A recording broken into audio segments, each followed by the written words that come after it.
Bon dia a tots i totes. Ja veieu des d'on avui, diumenge de Pasqua, diumenge de Glòria, diumenge de Resurrecció, tinc la sort de poder-us saludar i desitjar-vos aquesta bona Pasqua.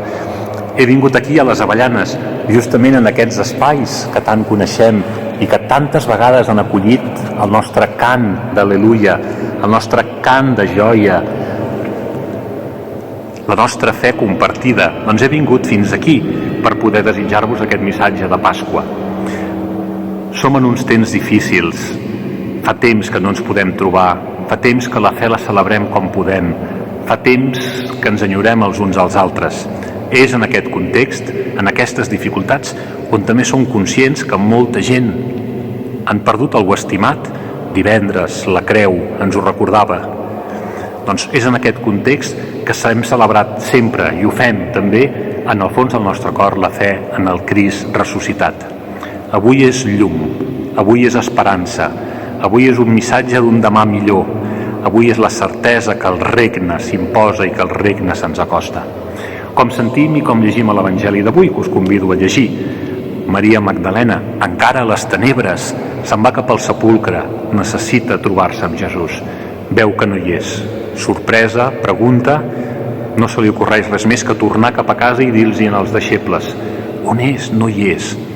Clar, els deixebles també corrent, tothom corre un diumenge al matí, els deixebles també corrents van cap al sepulcre. El més jove arriba primer, el més gran una mica més tard, però tots dos hi arriben i veuen el sepulcre buit. Que preciós és l'Evangeli quan ens diu que Joan, veient el sepulcre buit, creu. Sense proves, creu. És l'experiència que fem tots nosaltres, que malgrat que intel·lectualment, o si ho pensem molt, dius, d'on ens ve aquesta fe? Però és una experiència que inclús va més enllà d'això i arrela en el fons del nostre cor. La certesa de l'Evangeli, la certesa del missatge de Jesús, la certesa que donar la vida és tenir més vida que mai. I això és el que celebrem avui, i que a més Déu ho beneeix, ho acull amb la Pasqua, amb la resurrecció del Crist, tal com ho van experimentar els primers deixebles. Per tant, quin goig per mi poder-vos desitjar bona Pasqua en les circumstàncies de cadascú, potser alguns reunits en petits grups, potser alguns a casa vostra. Bona Pasqua des d'aquí, des de la casa de tots, que sempre ens ha acollit. I aquest any amb el lema que és preciós, no? Cuida't, perquè cuidar-nos vol dir cuidar, ho sabem. Cuidar-nos vol dir vetllar per l'altre. Cuidar-se vol dir ser obert, estar atent al que està al teu costat.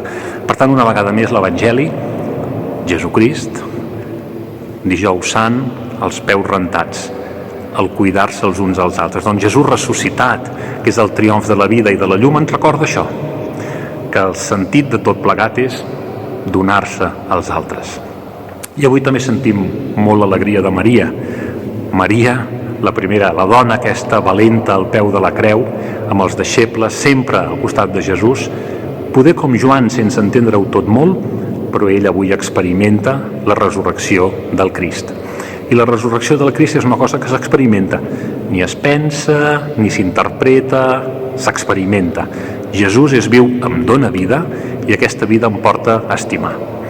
Amb el privilegi de saludar-vos des d'aquest lloc tan excel·lent, des de la Casa de les Avellanes, tots molt bona Pasqua, tots enhorabona per la fe en el Jesús ressuscitat. Som testimonis